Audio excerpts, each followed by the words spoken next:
Maybe you're like, don't say why that's so amazing, but I think that's amazing that we can do something that's up there with the Mass. And you can do it in your bedroom. You can do it, walking down the street. You can do it on the bus.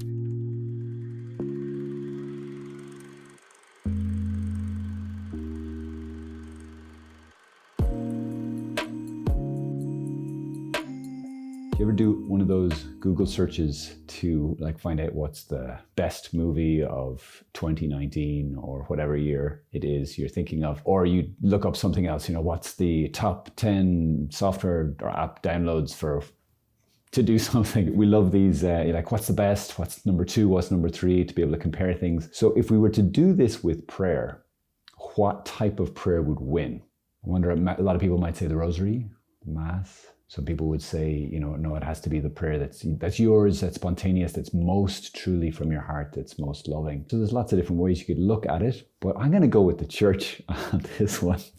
So here's my nice big fat Vatican II document, and it has a really cool section. It's called A Constitution on the Sacred Liturgy. Here's what it said, and it could help us answer this question. Pay attention, Google. This is section 7, if you care.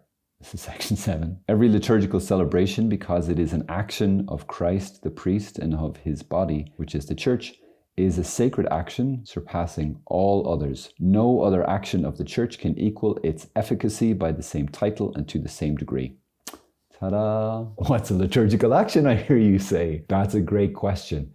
Basically, it's the forms of prayer, typically communal, that the Church does and has kind of officially said these are not just good prayers, these are the prayers of Jesus, the high priest. That means the Eucharist is number 1, the Mass. You can't get higher than the Mass. And there's obviously 7 sacraments. I won't list them all right now, but there are other forms of liturgy. There is a thing called the Liturgy of the Hours, sometimes called the Breviary or the Office, and I don't mean the television series. The Liturgy of the Hours, which it says it's called the Liturgy of the Hours because it's divided up throughout the hours of the day. This is sort of the official prayers of the Church. So every priest is obliged to pray this 5 times a day. All religious, they are required to pray this as well. So there's morning prayer and evening prayer. It's pretty obvious when those happen. There's night prayer, again, pretty obvious. There's midday prayer, and there's 2 other options there you can add in to increase it to 7 times. And there's also one called the Office of Readings,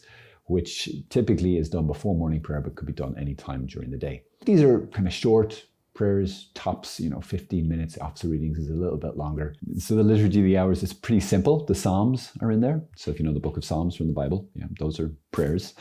They're in there. And there's some other canticles, other types of prayers or hymns that are from the scriptures that are also in there. Then there's some intercessions thrown in, a little mini reading, the Our Father, and especially morning and evening prayers in there. And that's most of it. And that's it. There is a connection between the Liturgy of the Hours and especially the Mass. I like to think of it this way.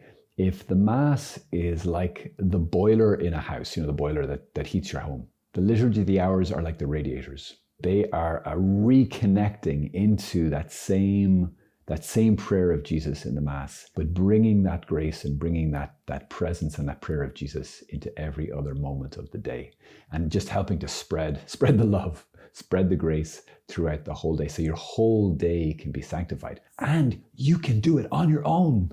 You don't need a priest. You don't need a deacon. You don't need Sister so-and-so to be there. You, in fact, don't need anybody else to be there. It's ideally done with other people, but you can do it on your own.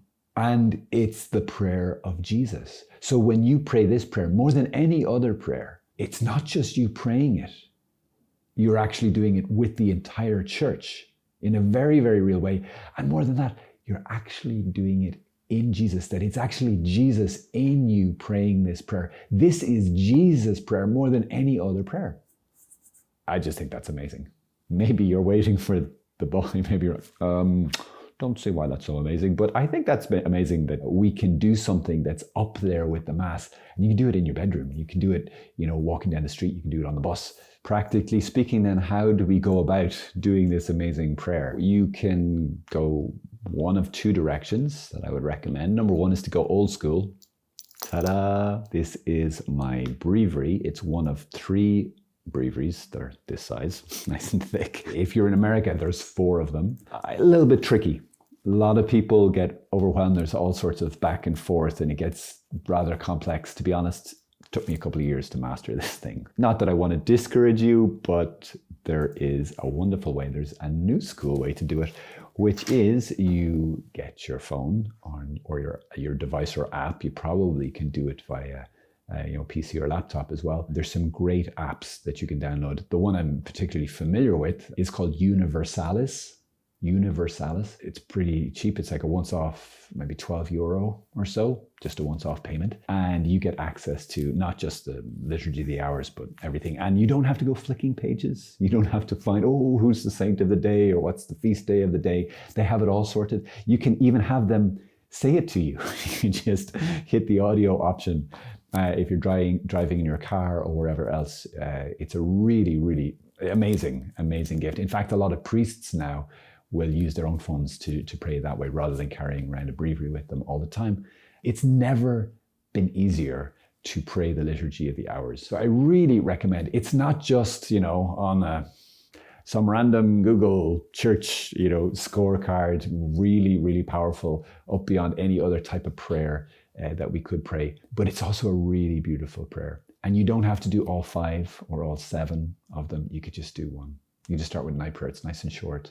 It's really beautiful, nice and simple. You could just, at some point you could then just increase. I think I'll try morning prayer. That could kind of be my kickstart prayer in the morning. 10 minutes. I could do 10 minutes, no problem. So you can gradually increase as you desire and grow in your spirituality, grow in your praying this, not just going through the motions, taking the box of prayer, but praying as always with your heart, from your heart, with all the love that you have in you. I hope that's helpful. God bless you.